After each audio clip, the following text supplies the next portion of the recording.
ನನ್ನ ಹೆಸರು ಮೊಹಮ್ಮದ್ ಜಮೀರ್ ಅಂತ. ನಾನು ಪುಲಿಕೇಶಿನಗರ ವಿಧಾನಸಭಾ ಕ್ಷೇತ್ರದ ಕಾವಲು ಬೈಸಂದ್ರ ವಾರ್ಡಿನಲ್ಲಿ ನಾನು ಇರ್ತಕ್ಕಂಥದ್ದು.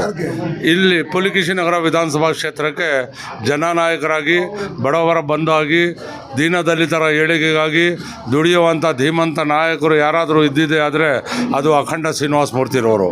ಅಖಂಡ ಶ್ರೀನಿವಾಸ ಮೂರ್ತಿರವರು ಯಾವ ವಾರ್ಡು ಬಿಡಲಿಲ್ಲ. ಈ ಪುಲಿಕೇಶಿನಗರ ವಿಧಾನಸಭಾ ಕ್ಷೇತ್ರಕ್ಕೆ 7 ವಾರ್ಡ್ ಬರ್ತದೆ. ವಾರ್ಡ್ ನಂಬರ್ 31 ಅಂದರೆ 31 ವಾರ್ಡು ಕುಶಾಲನಗರ, 32 ಕಾವಲು ಬೈಸಂದ್ರ, 47 ಡಿ ಜಿ ಹಳ್ಳಿ, 48 ಮುನೇಶ್ವರ ನಗರ, 61 ಎಸ್ ಕೆ ಗಾರ್ಡನ್, 78 ಪುಲಿಕೇಶಿನಗರ, 60 ಸಗಾಯಿಪುರ. ಈ 7 ವಾರ್ಡ್ ಮಟ್ಟದಲ್ಲಿ ಕೆಲಸ ಮಾಡಿರುವಂಥ ವ್ಯಕ್ತಿ ಅಂದರೆ, ಶಾಸಕರಾಗಿ ಜನನಾಯಕರಾಗಿ ಕೆಲಸ ಮಾಡಿರೋ ವ್ಯಕ್ತಿ ಅಂದರೆ ಅಖಂಡ ಶ್ರೀನಿವಾಸ ಮೂರ್ತಿರವರು.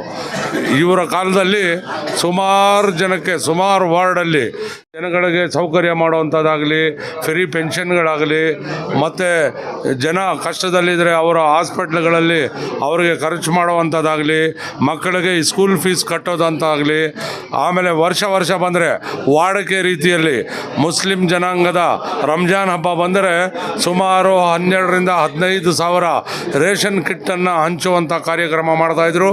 ಪೊಂಗಲ್ ಹಬ್ಬ ಬಂದರೆ, ಹಿಂದೂಗಳ ಹಬ್ಬ ಬಂದರೆ ಆ ಹಬ್ಬದಲ್ಲಿ ಸುಮಾರು 10ರಿಂದ 12 ಸಾವಿರ ಜನಕ್ಕೆ ರೇಷನ್ ಕಿಟ್ಟನ್ನು ಕೊಡುವಂಥ ಕೆಲಸ ಕಾರ್ಯಕ್ರಮ ಮಾಡ್ತಾಯಿದ್ರು. ಕ್ರಿಸ್ಮಸ್ ಹಬ್ಬ ಬಂದರೆ, ಕ್ರಿಶ್ಚಿಯನ್ ಹಬ್ಬ ಬಂದರೆ ಅವರ ಹಬ್ಬದಲ್ಲೂ ಕೂಡ ಸುಮಾರು 10ರಿಂದ 15 ಸಾವಿರ ಜನಕ್ಕೆ ರೇಷನ್ ಕಿಟ್ಟನ್ನು ಕೊಡುವಂಥ ಕಾರ್ಯಕ್ರಮ ಮಾಡ್ತಾಯಿದ್ರು. ಸರ್ವ ಜಾತಿ ಸರ್ವ ಜನಾಂಗದ ಶಾಂತಿಯ ತೋಟ ಅಂದರೆ ಅದು ಪುಲಿಕೇಶಿನಗರದಲ್ಲಿ ಜನನಾಯಕರಾದ ಅಖಂಡ ಶ್ರೀನಿವಾಸ ಮೂರ್ತಿರವರ ಕಡೆಯಿಂದನೇ ಶುರುವಾಗ್ತದೆ. ಯಾಕಂದರೆ ಎಲ್ಲ ಜಾತಿ ಧರ್ಮದವ್ರಿಗೂ ಒಟ್ಟುಗೂಡಿಸಿ ಜೊತೆಯಲ್ಲಿ ಕೊಂಡೊಯ್ಯುವ ನಾಯಕ ಅಂದರೆ ಅಖಂಡ ಶ್ರೀನಿವಾಸ ಮೂರ್ತಿರವರು. ದಿನನಿತ್ಯ ಸುಮಾರು 6ರಿಂದ 7 ಗಂಟೆ 8 ಗಂಟೆಗಳ ಕಾಲ ಈ ಕ್ಷೇತ್ರದ ಕೆಲಸಕ್ಕಾಗಿ ದುಡಿದಂಥ ಅವರು ಜನ ಈಗ ಕೆಲವರು ನಿಮಗೆ ಗೊತ್ತಿದೆ ಯಾವ ರೀತಿ ಅವ್ರನ್ನ ಅಪಪ್ರಚಾರ ಮಾಡಿ ಅವ್ರಿಗೆ ಕಡೆಗಣಿಸಬೇಕು ಅಂತ ಹೇಳಿ ಮಾಡಿದರು. ಆದರೂ ಜನ ಯಾರೂ ಅವರ ಕೈ ಬಿಟ್ಟಿಲ್ಲ. ಈಗ ಬಂದಿರುವಂಥ MLA ಯಾರು ಅಂತಲೇ ಗೊತ್ತಿಲ್ಲ. ಈಗಲೂ ಅಖಂಡ ಶ್ರೀನಿವಾಸ ಮೂರ್ತಿ ಅವರು ಹೋದರೆ ನಮ್ಮ ಫ್ರೆಂಡ್ ಹೇಳ್ದಂಗೆ 6 ವರ್ಷದ ಮಕ್ಕಳು ಹೇಳ್ತಾರೆ, ಸೀನಣ್ಣ ಜಾರಾಯ್, ಸೀನಣ್ಣ ಆರಾಯ್, ಸೀನಣ್ಣಗೂ ದೇಖೋ, ಸೀನಣ್ಣಗೂ ದೇಖೋ, ಈ ಥರ ಮಕ್ಕಳು ಹೇಳ್ತಾರೆ. ಸ್ಕೂಲಲ್ಲಿ ಹೋದರೆ ಸ್ಕೂಲ್ ಮಕ್ಕಳು ಎದ್ದು ನಿಂತ್ಕೊಂಡು ನಮಸ್ಕಾರ ಮಾಡ್ತಾರೆ.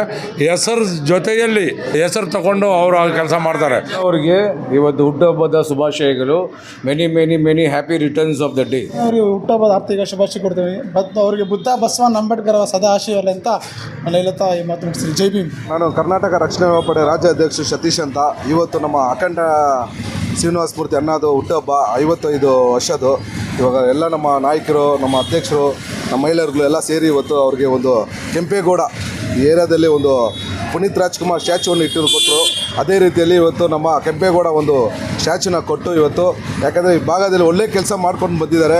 ನೀರಿನ ವ್ಯವಸ್ಥೆ ಇರಲಿ, ನಮ್ಮ ಪುನೀತ್ ರಾಜ್ಕುಮಾರ್ ಕರ್ನಾಟಕದಲ್ಲಿ ಕಂಚಿಯೊಂದು ಇಟ್ಟಿದ್ದಂದರೆ ಒಂದೇ ವ್ಯಕ್ತಿ ಅಂದರೆ ನಮ್ಮ ಶಾಸಕರು ಅಖಂಡ ಶ್ರೀನಿವಾಸ ಮೂರ್ತಿ ಅಣ್ಣ ಅಂತ ಹೇಳೋಕ್ಕೆ ಈ ಸಂದರ್ಭದಲ್ಲಿ ಇಷ್ಟಪಡ್ತೀನಿ. ಯಾಕಂದರೆ ಇದು ಹುಟ್ಟುಹಬ್ಬಗೆ ಎಷ್ಟೊಂದು ಸ್ಯಾರಿಗಳು, ಬಡವರಿಗೆ ಸ್ಯಾರಿಗಳು, ಊಟಗಳು ವ್ಯವಸ್ಥೆ ಮಾಡಿಕೊಟ್ಟಿದ್ದಾರೆ. ತುಂಬ ಧನ್ಯವಾದಗಳು. ಇದೇ ಮುಂದಿನ ದಿನದಲ್ಲಿ ಒಳ್ಳೆಯ ರೀತಿ ಮಾಡ್ಕೊಂಡು ಬರಬೇಕು, ಸಮಾಜ ಸೇವಕರು ಮಾಡಬೇಕಂತ ವಿನಂತಿ ಮಾಡ್ತೀನಿ. ಎಂದಿಗೂ ರಾಜ್ಯಾಧ್ಯಕ್ಷರು ಸತೀಶ್ ಅಂತ ನಾನು ಮಾತು ಮುಗಿಸಿ. ನಮಸ್ಕಾರ. ಜೈ ಹಿಂದ್, ಜೈ ಕನ್ನಡ.